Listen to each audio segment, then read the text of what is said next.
this. America, don't think I have not noticed what you have done. Kyrie Irving, minimum 5 games. Ime Udoka, minimum 1 year suspension. Usually when there's a suspension, there's an end date. I'm seeing 2 black men here that's got the word indefinite attached to their exiles. I don't like that. That is inconsistent with what we have customarily seen transpire in the world of sports. So when 2 brothers mess up, it's got indefinite attached to it. But if it's anybody else, you get a definitive point which is suspended and or you're fired and you're free to go work elsewhere, whatever the case may be. But in these cases, you got indefinite attached to them where their futures are left dangling. What are y'all trying to say?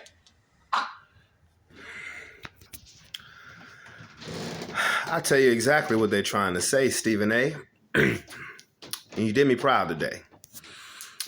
Sometimes I'll be wondering. But I'll tell you exactly what they're trying to say. If I can't get you one way, I will get you another. That is what is trying to be said. That is what they're trying to say. If I can't get you one way, I will get you another. I said this a couple of months ago with Ime Udoka. When have you ever heard of a situation being handled like that when a coach violates team rules where, if they were going to fire him, fire him. But when have you ever heard about them being suspended indefinitely, reduced pay, and may come back the next year? You ain't never heard no shit like that. I said this a couple months ago. They're trying to publicly castrate that man. And now they're trying to do the same thing. And you know who the hell I'm talking about. Now they're trying to do the same thing to Kyrie Irving. They're trying to castrate, emasculate, and humiliate Kyrie Irving. I don't agree with what the post that I don't agree with the post of what he tweeted. I don't agree with it at all. But this jumping through rings of fire in order to be able to come back and play when it was just supposed to be a 5-game suspension, when he apologized. I don't believe nobody's apology when it's pretty much forced. When an apology is forced, I don't believe it could have been Brett Favre who apologized. I wouldn't have believed it. And speaking of Brett Favre, do you think the story would have been as big if he had said that? Do you think the story would have been this big if Drew Brees or Tom Brady had posted that? I don't think so. We pick and choose who we like. We pick and choose who we protect. They are trying to humiliate, emasculate, and castrate black men. That's the new thing now. That's what they're trying to say, Stephen A. That's the new thing now. That's what we're going to do. If I can't get you one way, I'm going to get you another way. This is ridiculous. After he apologized, paid $500,000 to some community or to some foundation, whatever, it's still, no, we're going to make him do this now to really stick it to him. And then eventually we'll let you get back and play your nigger ball.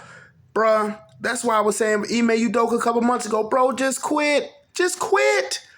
Just resign because you ain't coaching there. They are literally trying to humiliate you. They are humiliating you in the public eye, and they're doing the same thing to Kyrie Irving. Now everybody has changed their tune because the players are standing up for him and saying, no, this is ridiculous, and it is ridiculous.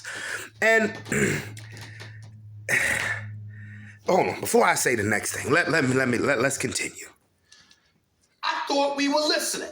I thought black people were going to be heard. I thought our frustrations that come reeking through the screen and beyond was finally being absorbed and listened to with the level of sensitivity various communities throughout the United States just a couple of years ago said we spent decades, if not centuries, not paying enough attention to.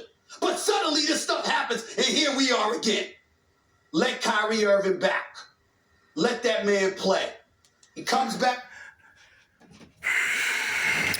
You thought that they was going to listen. They said they was going to listen. Let me tell you the game, man. You and a lot of y'all, and you know, Stephen A's older than me. Me and Kendrick Perkins the same age. Let me tell y'all the game, man.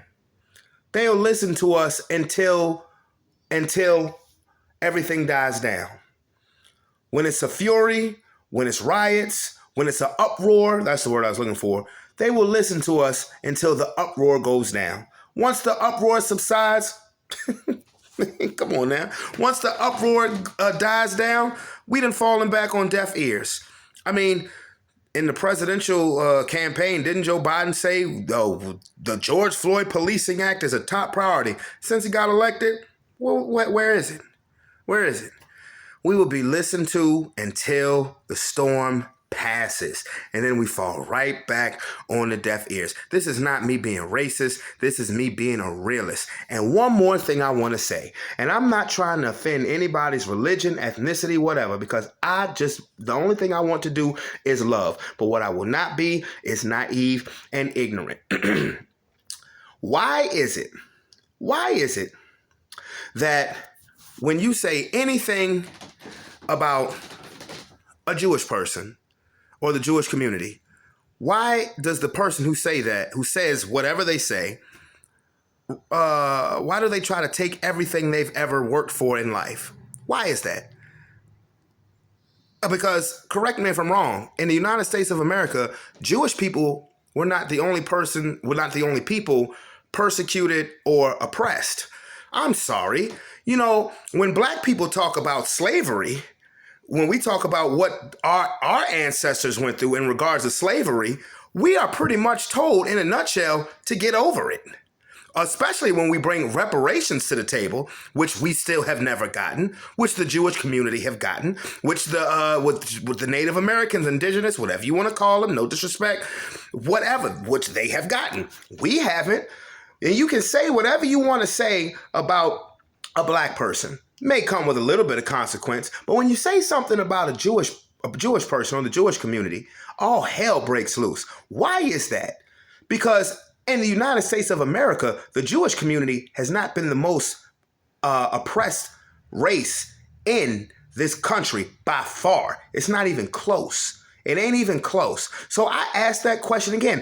Why is it that when Nick Cannon made a statement, his show got canceled? Why is it that when Kyrie Irving, now I don't endorse anything that is said by Adolf Hitler. Fuck no. But why is it when anybody says the slightest little thing about a Jewish person or the Jewish community, all hell breaks loose? When black people say the same thing, we're pretty much told to get the hell over it. Take it back to Arsenio Hall days. Things that make you go,